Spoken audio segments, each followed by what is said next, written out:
ఇక్కడికి రా మంచి తీసుకుంటారు అది కూడా మొత్తం అందరూ రావాలి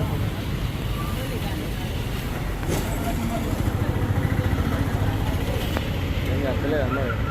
ఇంటి మంది చెప్తున్నారు అందరినీ